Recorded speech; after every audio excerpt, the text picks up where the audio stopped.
다들 그러잖아요. 그러니까 대기업 취업하려면은 어느 정도 스펙이 있어야 돼. 나는 거기서 요구하는 어떤 인재상이 아니야. 근데 그거는 모르는 거잖아요. 자기가 지원을 해보고 정말 내가 거기에 가고 싶으면 그만큼 준비를 해서 자신감을 가지고 지원을 해야 되는 것 같아요. 축구로 비교하자면 경기장에서 나오는 자신감은 제 생각에는 훈련량이거든요. 그냥 이미지 트레이닝만 해서 될 문제가 아니고 진짜 터치도 하고 수비를 앞에 두고 해야 되고 갖춘 어떤 능력이 됐을 때 경기장 나갔을 때 자신감이 딱 나오거든요. 그냥 무턱대고 자신감을 가져라 이게 아니라 준비를 꽉 해가지고 자신 있게 도전을 해야 되는 것 같아요. 스포츠 자발리오와 마이플레이캠이 협업하는 첫 스자발TV입니다.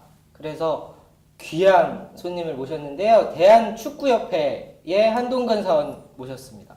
박수 한번 주세요.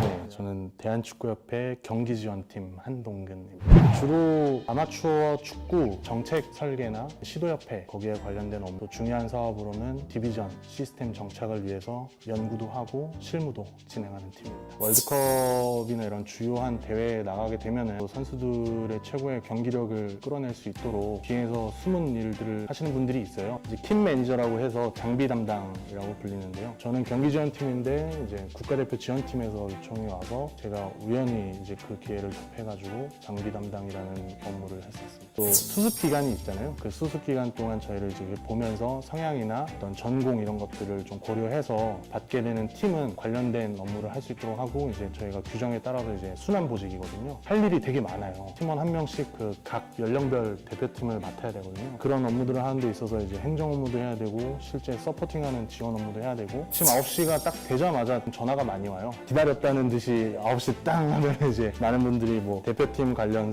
소식이나 아마추어 축구 대회 그런 전화 대응 업무도 하고 이제 점심 먹고 나서도 계속해서 저희 팀이 갖고 있는 제가 맡은 업무도 진행하고 하루 일과를 보내고 하루에 한 3번 정도 전화를 해주신 분이 있어요. 이제 중국한테 이제 졌을 때 최근에 그때 정말 너무 힘들어가지고 이걸 끊기도 애매한 거예요. 분명히 이제 한국 축구에 도움이 되려고 말씀을 막 해주시는데 네 알겠습니다. 제가 이제 꼭 이거 해서 담당하는 부서에도 얘기하고 하겠습니다 라고 하면은 그거 내가 못 믿겠으니까 당장 바꿔달라. 슈틸리케 감독을 바꿔달라. 심지어 이제 한국말 하시면 그래서 그거 제가 정확하게 모르겠는데 못 하실걸요? 뭐 괴롭힘 아니야 애정이겠죠 축구에 대한. 이제 그런 것들을 봤을 때 전화벨 울리는 게 두렵더라고요. 그분이니까 하니까. 축구협회는 보통 정해진 거는 아닌 것 같은데 지금 최근 몇 년 데이터를 보면 2년에 한 번씩 채용을 하는 것 같고 필요시에는 이제 어떤 특정 분야에 대한 전문가를 상시 채용하는 걸로 알고 있어요. 처음에 인턴십 기준이 13명이었거든요. 13명이었을 때 30대 1이었던 것 같아요. 최대상은 많지 않은 것 같아요. 그런 거를 고려해서 뽑는 것 같지는 않아요. 최대 출신이든 아니든 간에 전공에 관계없이 굳이 나누진 않는 것 같아요. 압도적으로 많지는 않습니다. 최근에 들어서 좀 많은 편이긴 한데 이제 제가 인사 담당자는 아니어서 잘 모르지만 느껴본 결과 굳이 뭐 학교나 뭐 대학교나 뭐 이런 성적이나 이런 것을 되게 크리티컬하게 보지는 않는 것 같아요. 입사했을 때 운 좋게 A매치가 2경기인가 있었어요. 경기장에 직접 나가서 이제 양복을 입고 이제 협회에 배지도 달고 괜히 그 자리에 있는 게 너무 자랑스럽더라고요. 애국가가 울리는 순간에 갑자기 저도 모르게 이제 눈물이 나고 뭔가 국가를 위해서 제가 제일 좋아하는 축구라는 것을 통해서 하니까 그런 부분에 있어서 되게 자부심을 느꼈던 것 같아요. 120점 줘도 될 것 같아요. 제 개인적으로는 저한테.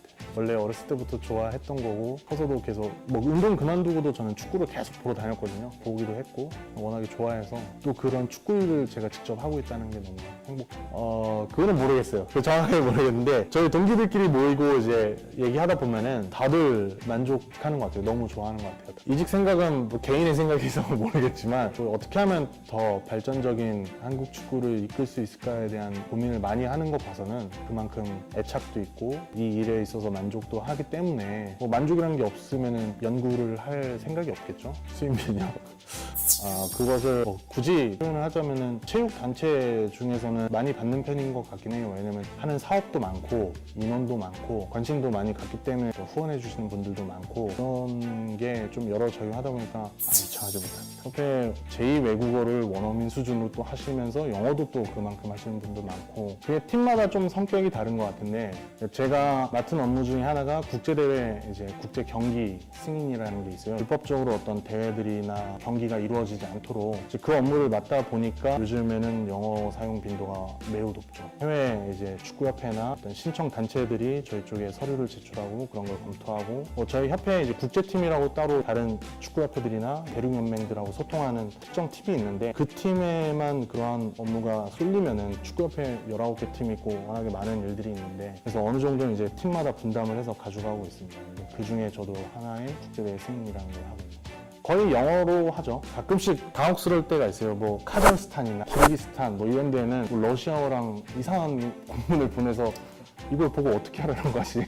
그러면 다시 이제 친절하게 그쪽 협회에다가 보내죠. 영어로 보내달라. 근데 최근에 입사했던 분들을 보면은 제2외국어를 쓰는 분들이 꽤 있는 것 같아요. 워낙에 축구라는 걸 가지고 세계가 얽혀있는 게 많다 보니까 국제 이런 정서에 노출이 많이 되었던 사람들 같아요. 국제 흐름이나 이런 거에 캐치를 하기 위해서 노력을 많이 하고 생각의 발상이나 이런 것도 전환도 많이 하면서 외국인은 어떤지 이제 많이들 찾고 그런 것들을 또 거부감 없이 어떻게 하면 적용하고 뭐 이런 거에 대해서 연구를 많이 하는 지금 트렌드인 것 같아요. 일단 자기소개하고 그 다음에 두 번째로는 입사 후 포부 같은 거 작성하는 게 있었고 대한축구협회라든지 나아가야 하는 방향이나 뭐 그것을 위해서 어떤 것을 기여할 수 있는가 그렇죠. 영어 면접이 있죠. 원어민 두 분이셨던 것 같아요. 이제 진짜 외국인 한 분이랑 이제 한국인인데 한국말을 잘 못하셔갖고 영어를 되게 잘하시는 것 같은 분. 처음 했던 게 이제 제가 어렸을 때 축구 선수를 했었어요. 초등학교 때부터 대학 졸업할 때까지 이제 그 과정에서 이제 외국에서 공찬 경험도 있고 하니까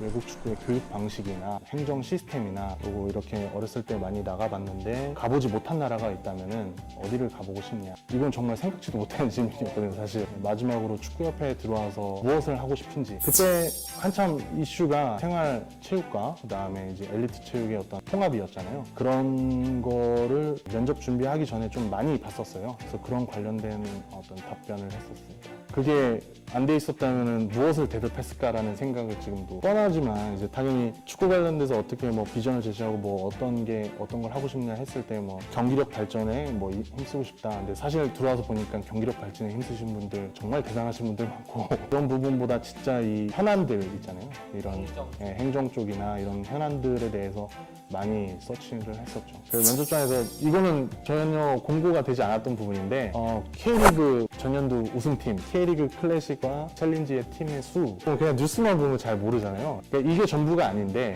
그러니까 단순히 뭐 어떤 자기도 축구 잘 알고 뭐 호나우두의 이적료는 얼마고 이거를 전문가라고 말하기에는 되게 어려운 부분이 있는 것 같아요. 근데 이런 부분도 아시면서 이제 정말 축구가 가진 어떤 축구를 활용해서 할 수 있는 일들 뭐 이거 관련해서 어떤 사업들이 진행되고 있는지 그다음에 국내 스포츠 정책이나 이제 해외 스포츠 정책 동향 같은 걸 하면서 이 축구협회가 나아가야 하는 방향 이런 건 또 호나우두의 신발 사이즈와는 전혀 다른 문제인 거잖아요.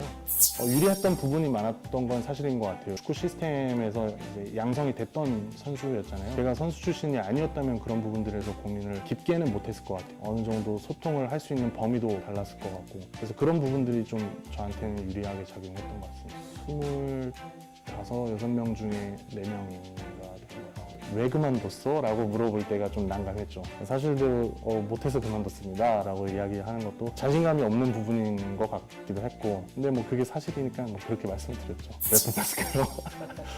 좀 축구를 대하는 거에 있어서 좀 진심으로 다가갔어요. 언제나 뭐 이게 좀 되게 모호한 답변이긴 한데 진짜 그 현안에 대해서 좀 많이 고민을 했었고 그런 거에 대해서 접근을 하다 보니까 좋은 점수를 받지 않았나. 저도 스포츠 자발료라는 카페를 되게 자주 찾아보고 했는데 전반적인 어떤 내용이 다 축구협회는 엄청난 스펙을 가진 사람들이 있다. 들어가기 어렵다. 그래서 이제 좀 다른 경력을 쌓고 가보자라고 생각했을 때 막 이렇게 둘러보다가 외국 스포츠 단체 같은 데 들어가서 한번 경험을 해보고 우리나라 들어왔을 때 좀 나중에 축구협회에 들어올 수 있는 방법을 찾아보자. 2018년에 이제 평창 올림픽을 하고 그 올림픽을 통해서 경험을 갖게 된다면 도움이 많이 될 거다. 그래서 이제 준비를 했었죠. 평창 조직위원회 지원을 했는데 면접에서 떨어졌고 두 번째도 지원을 했는데 면접은 잘 봤는데 왜 난 떨어졌을까라는 생각을 했을 때 직무 경험이나 어떤 이런 게 없다 보니까 들어가기 전에 그래서 먼저 했던 게 그 직무 경험을 쌓고 좀 동계 스포츠에 대한 지식을 쌓아야 뭔가 어필이 되지 않을까라는 생각에 대한스키 지도자 연맹이라는 데에서 이제 인턴십을 했었죠. 대회도 직접 운영하고 그러면서 거기는 어떤 동계 스포츠가 가진 스포츠 성질이라는 거를 가지고 활용하는 산업들이 많더라고요. 단순하게 스포츠는 똑같은 스포츠다라고 접근을 했었는데 그런 부분들을 캐치하게 되면서 세 번째 동계올림픽 조직위원회에 이제 지원할 때는 그런 부분들을 많이 어필했었고 대한축구협회도 같이 준비했는데 이게 두 개 다 됐었습니다. 한 달 정도 매번 축구협회 홈페이지나 뭐 기사 같은 거 보면서 구글에 검색을 해보면 뭐 대한축구협회 뭐 정책 비전 뭐 이런 것들이 있어요. 당연히 대회비 자료가 아니니까 거기에 나와 있겠죠. 근데 그런 자료들을 제가 이걸 들고선 같이 준비하는 스터디하는 애들한테 이거 보여주면 이거 어디서 났어 그래요. 저는 진짜 그럼 이거 아니면 안 된다고 생각하고 이것만 봤거든요. 저를 정리하고 뭐 이런 생각 없이 그냥 진짜 극단적으로 난 이거 돼야 되니까 4년 전, 5년 전까지만 해도 영어에 주어 동사라는 개념도 없었어요. 사실 준비를 하면서 느낀 게 이제 많은 제 주변이나 이제 후배들을 보면은 스펙이 전부인 것처럼 생각을 하고 그다음에 그 엄청난 스펙이 아니면은 도전을 하기가 좀 꺼려진다라고도 얘기하고 뭐 물론 영어 점수라는 게 이제 우리나라 사회에 어떤 취업을 하는 데 있어서 분명히 되게 크리티컬한 부분인 건 사실인데 일정 수준만 넘기면 되는 것 같고 그런 부분은 토익이 990이라고 다 영어 잘하는 건 아니잖아요. 물론 잘하시겠지만 대한축구협회를 준비한다 하면은 축구라는 스포츠를 가지고 어떻게 본인이 진정성 있게 다룰 수 있는가 그런 것들과 실질적인 외국어의 능력도 중요하지만 아까 말씀드린 대로 이런 어떤 해외 축구협회들이 나아가는 방향들이나 각 연맹들 이제 남미도 있고 유럽도 있고 뭐 이런 FIFA가 나아가는 방향 이런 것들을 계속 서치하면서 어떤 부분이 한국에 잘 돼 있고 어떤 부분이 또 약하고 그런 것들을 끊임없이 하는 게 중요한 것 같아요. 이제 서른만 되면 면접은 볼 수 있잖아요. 예. 면접 때 그런 것들을 딱 보여주시면 되죠. 제가 되면은 그 누구도 될 수 있다고 생각을 하거든요.